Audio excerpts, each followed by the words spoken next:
అధ్యక్ష అధ్యక్ష ఇప్పుడు వారు మాట్లాడేదానికి ప్రత్యక్షానికి నేను మాట్లాడతా. ఈ సమయాన్ని నా జనరల్ సమయం తీసేయండి. ఇక ఆయన ఉక్రోషం ఏందో నా ఉక్రోషం ఏందో ప్రజలు చూసారు వాళ్ళ రాష్ట్రంలో. ఎందుకు అంతగానో ఆవేశపడ్డాడో, ఎందుకు మళ్ళీ జైలు జీవితం గుర్తు చేసుకుంటున్నాడో. చెర్లపల్లి జైలు జీవితం వారికి అనుభవం కాబట్టి మళ్ళీ మళ్ళీ గుర్తు చేసుకుంటున్నట్టున్నాడు పాపం. మళ్ళీ ఎట్లా ఆడికే వస్తా అనుకుంటున్నాడేమో, మళ్ళీ అక్కడికే వస్తా అనుకుంటున్నాడు, గుర్తు చేసుకుంటున్నాడు. అధ్యక్ష మా జ్ఞాపకాలు మాకుంటాయి, వారి జ్ఞాపకాలు మాకుంటాయి. నాకు కూడా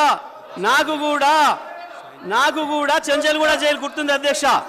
నాకు కూడా మీరాగురిగా నేను చెప్తా కానీ వాళ్ళందరికీ నాకు కూడా చెంచల్గూడ గుర్తుంది అధ్యక్ష. ఎందుకంటే తెలంగాణ ఉద్యమం కొరకు జైలు పోయిన అనుభవాలు. ఆయనకు చెర్లపల్లె గుర్తుంటుంది అధ్యక్ష, ఆయనకు అదే గుర్తుంటుంది అధ్యక్ష. పాపం మళ్ళీ యాద్ చేసుకుంటున్నాడు అధ్యక్ష. ఎంత క్రోషంగా మాట్లాడిండు. కూర్చోరాదు ఎందుకు అధ్యక్ష వారు గొప్పలు చెప్తారు.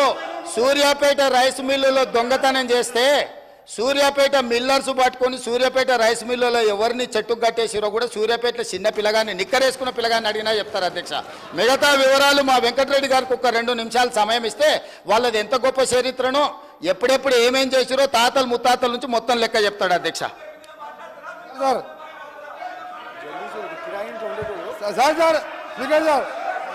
ఒకటి సార్